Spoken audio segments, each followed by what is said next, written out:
આ બધી જ એક્સરસાઇઝ એક ક્વોલિફાઈડ ફિઝિયોથેરાપીના ધ્યાન હેઠળ થઈ રહી છે. જ્યારે તમે આ એક્સરસાઇઝ કરતા હોવ તો ધ્યાનમાં રાખશો કે તમારા કપડાં તમે એકદમ તમને ફાવે એવા પહેર્યા હોય અને તમારા પગના તમે જે પણ બૂટ ચપ્પલ પહેર્યા હોય એ પણ તમને ફાવે એવા હોય, એડીવાળા ચપ્પલ કે એવું કંઈ ના પહેરશો.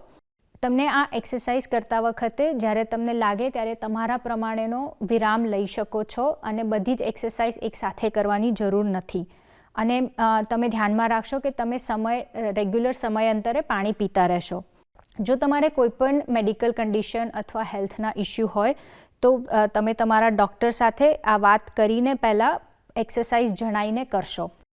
તમને આ એક્સરસાઇઝ કરતાં જો કોઈપણ પ્રકારનું દુખાવો થઈ શકે કે કંઈ પણ થાય તો તમે ડૉક્ટરને એકવાર એક્સરસાઇઝ સૌથી પહેલાં બંધ કરશો અને ડૉક્ટરને બતાવીને એમની સલાહ પ્રમાણે આગળ કરશો. Hello, welcome to this video. This is about warm-up exercises in standing over 70s. Hello, મારું નામ ભૂમિકા વાઘેલા છે. હું ચાર્ટર્ડ ફિઝિયોથેરાપિસ્ટ છું. તમારું નામ અને એજ જણાવશો? મારું નામ Narendra Sampat, 75 years old. Thank you. અને તમને કોઈ મેડિકલ કન્ડિશન છે હાલમાં? મને blood pressure, high blood pressure, diabetic and glaucoma. Thank you. તો આ જે બધી એક્સરસાઇઝ છે એ આપણે ઊભા સ્ટેન્ડિંગમાં જ કરવાની છે, પણ જો જરૂર પડે તો તમે સપોર્ટ લઈ શકો છો. ચેર મૂકી છે સાઈડમાં. જી. તો ફર્સ્ટ માથાની એક્સરસાઇઝથી સ્ટાર્ટ કરીશું. થોડું આવી રીતે, ઉપર લેવાનું છે માથું અને નીચે બેન્ડ કરવાનું. તમારા હાથ રિલેક્સ રાખવા હોય તો રખાય સાઈડમાં.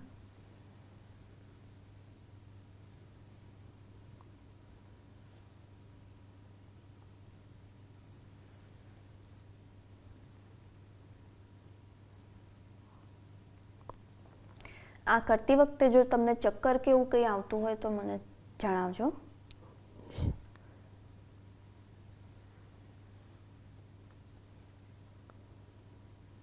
ઓકે, હવે સાઈડમાં ટર્ન કરવાનું માથાને. પછી બીજી સાઈડ.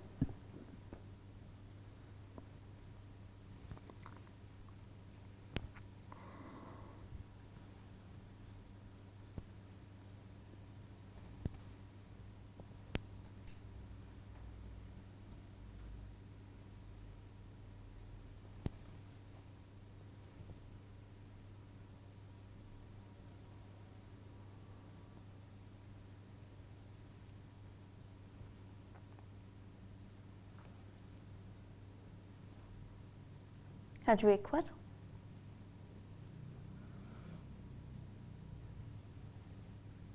ઓકે, અને હવે માથાને સાઈડમાં બેન્ડ કરવાનું, તો કાનને ખભા તરફ લાવવાનું અને બીજી બાજુ લઈ જવાનું. આખું માથાને આમ બેન્ડ કરવાનું સાઈડમાં.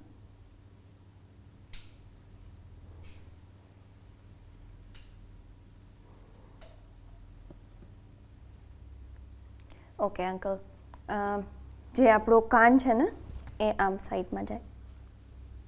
હા, અને પછી આમ સાઈડમાં વાળવાનું. હા હા, સરસ.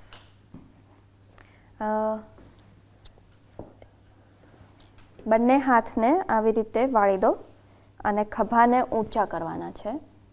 પછી નીચે લાવવાનું, ઉપર અને ધીમેથી પાછું. એવી રીતે બીજું 3 વાર કરી લઈએ.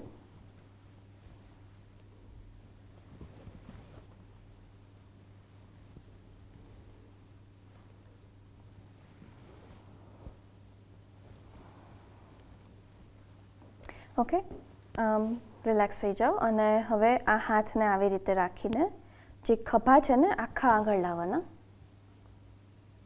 અને પછી પાછળ લઈ જવાના. હા, ગુડ. પાછળ,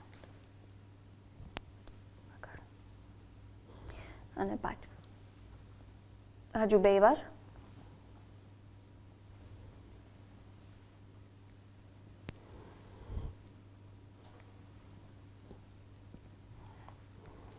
ખભાની થઈ ગઈ. હવે આ ટ્રંક માટેની એક્સરસાઇઝ છે. તો એમાં પહેલાં સાઈડમાં વળવાની exercise. Left hand side first. પહેલાં તમે લેફ્ટ સાઈડ જઈ શકો. હા, તો એક હાથને ઉપર લેવાનો અને સાઈડમાં આખું બેન્ડ થઈને હોલ્ડ કરી રાખવાનું અને પાછું લાવવાનું. એ હાથને પાછું લાવી દેવાનો. હવે બીજી બાજુનો હાથ ઉપર કરીને વળવાનું છે સાઈડમાં અને પાછું લાવવાનું. આ કરતી વખતે કંઈ ચક્કર કે એવું આવે તો મને જણાવજો. જી.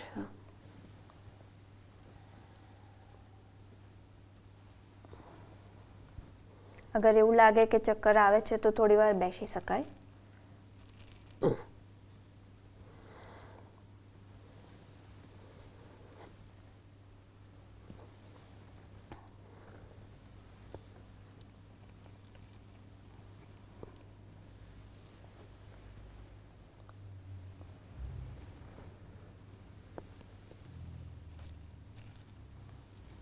ઓકે.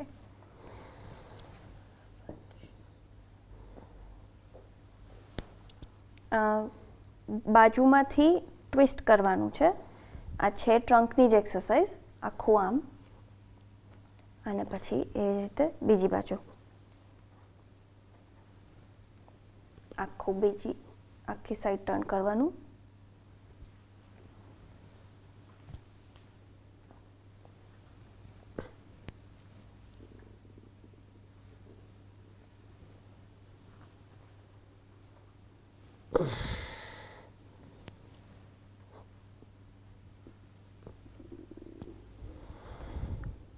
ચાર અને હજુ એકવાર.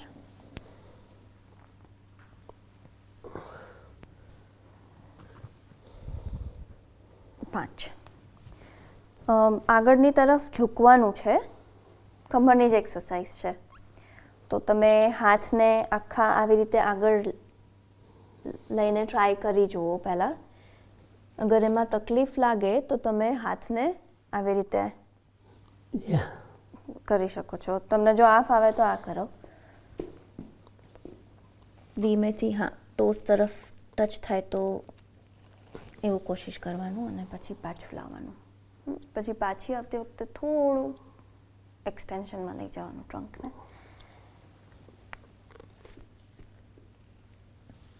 અને ઉપર.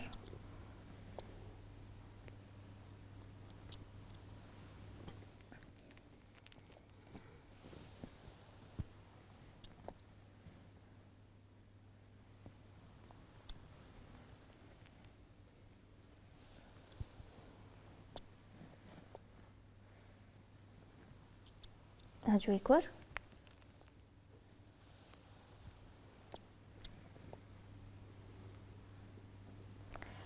તો હવે છે ખભાની કસરત.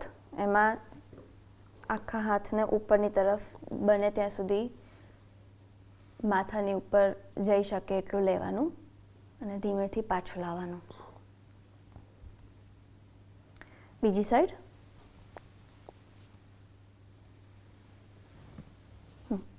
એવી રીતે સાઈડ બદલતા 5 વાર.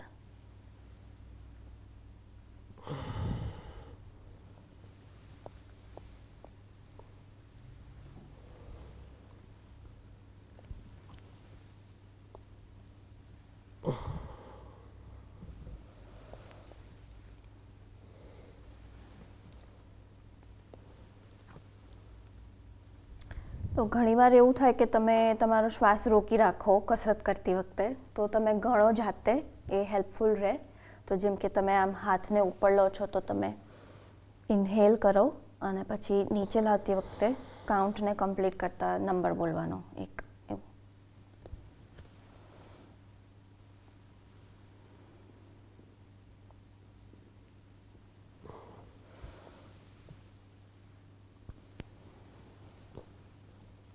ફરીથી ઇન્હેલ કરીને હાથ ઉપર અને એક્સહેલ કરતા હાથ નીચે. આ ખભાને આવી રીતે સાઈડમાંથી, એટલે કે હાથ આખો ઉપર આવે અને પછી ધીમેથી નીચે લાવવાનું.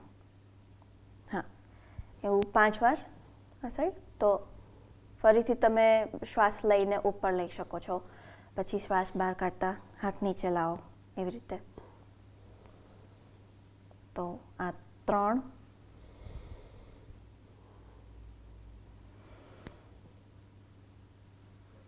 4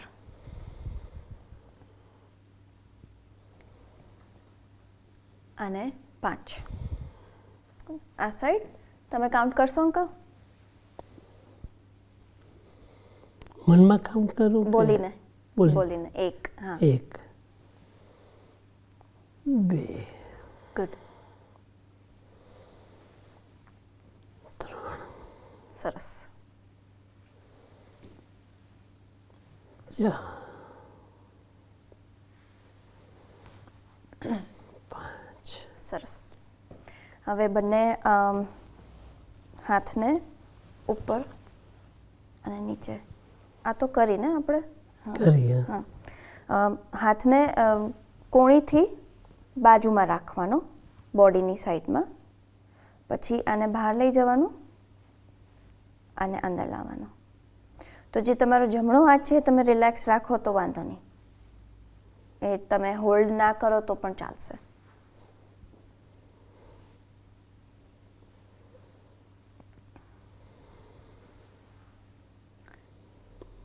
ત્રણ, 4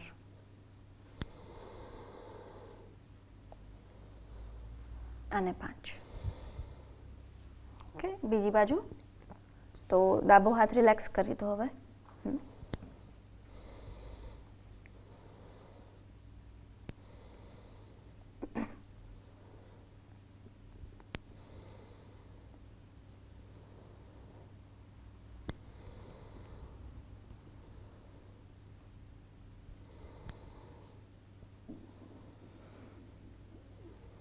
સરસ. બંને હાથને આવી રીતે પંજા ઉપરની તરફ, હવે પંજાને નીચે, પ્રોનેશન અને સુપાઇનેશન.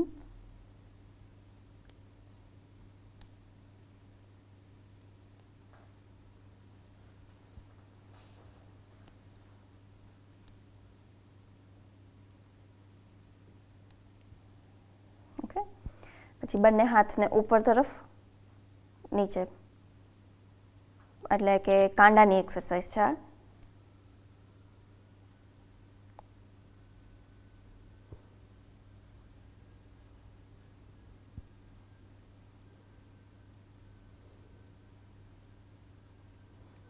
છેલ્લી વાર.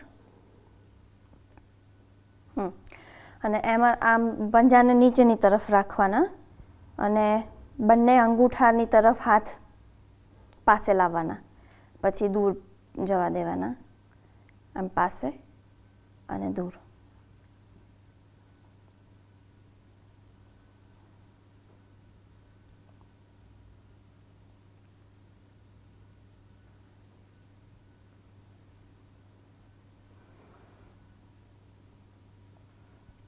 બરાબર છે અંકલ, ફાવે છે? ઘણીવાર એવું થાય કે તમે ઊભા રહો ને તો એક પગ ઉપર વજન જતું રહે, તો તમારે શિફ્ટ કરતું રહેવાનું સાઈડ. યા ઓકે, હવે ટાઈટલી મુઠ્ઠી વાળો, પછી ફિંગર્સને એક્સટેન્ડ કરીને ખોલવાની, ટાઈટ મુઠ્ઠી, પછી ખોલવાની.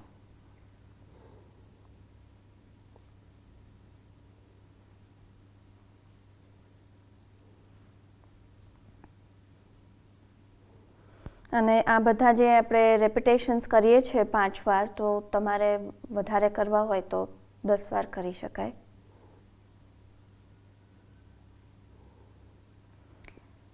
The number of time we repeat the exercise should be somewhere between 5 and 10. You can increase up to 12 or 15 as well.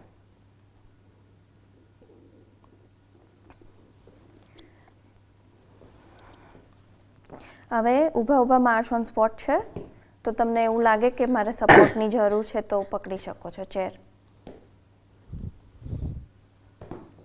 Okay, count કરતા કરતા, યા, 1 2 2 3 4 5 6 7 8, 9 and 10. Good. આવી રીતે સાઈડ આમ ફેસ કરીને ઊભા રહેજો. તો જે તમારો ડાબો પગ છે તમારે સપોર્ટ લેવો હોય તો લઈ શકો, એને સાઈડમાંથી ઉપર લેવાનો અને નીચે લાવીને બીજી સાઈડ. તો જ્યારે આ તમે કરો ને મૂવમેન્ટ, તો જે આ બોડી છે એ સ્ટ્રેટ રાખવાનું, અપર બોડી. ઓકે, લેફ્ટ પગ કરો હવે સાઈડમાં. હા, સરસ. પછી જમણી બાજુ. એટલે જે આ હિપ જોઈન્ટ છે ને એની એક્સરસાઇઝ થાય છે. તો ઉપરનું જે બોડી હોય એ તમારે સ્ટ્રેટ રાખવાનું ટ્રાય કરવાનું.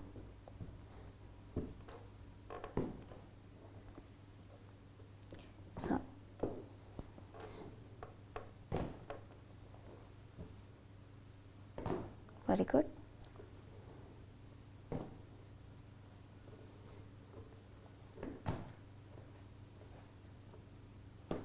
સરસ. હવે પાછા આવી રીતે ઊભા રહીને પગને અંદર ને આમ રોટેશન કરવાનું છે હિપનું.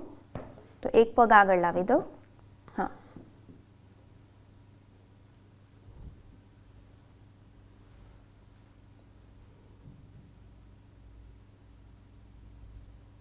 અને બીજી સાઈડ.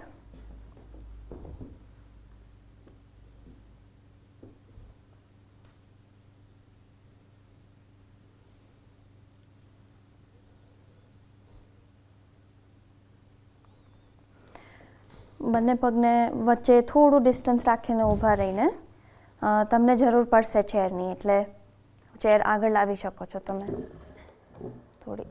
હા, હીલને ઉપર કરીને ઊભું રહેવાનું, પછી નીચે કરીને પંજાને ઊંચા લેવાના. હા, તો તમારે ચેર આગળ લાવી છે થોડી? ના ના, બરાબર બરાબર છે. હા, તો હીલથી ઉપર બોડી રેઝ કરવાનું, પછી નીચે લાવીને પંજાને ઉપરની તરફ લેવાના. હા, એવી જ રીતે repeat.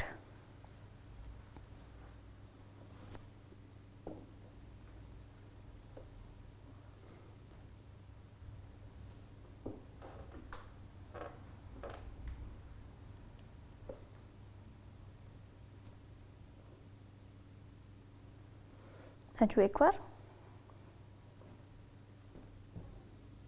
Well done.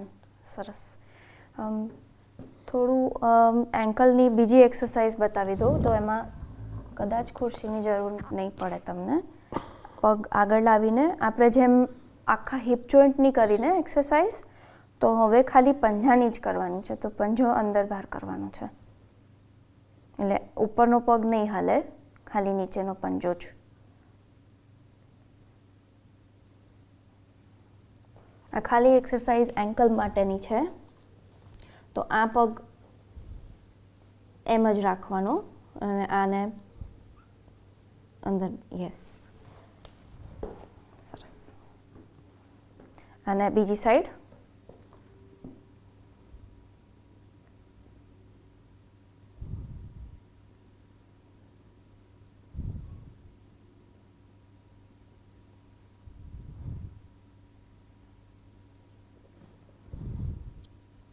Thank you. Thank you for watching the video.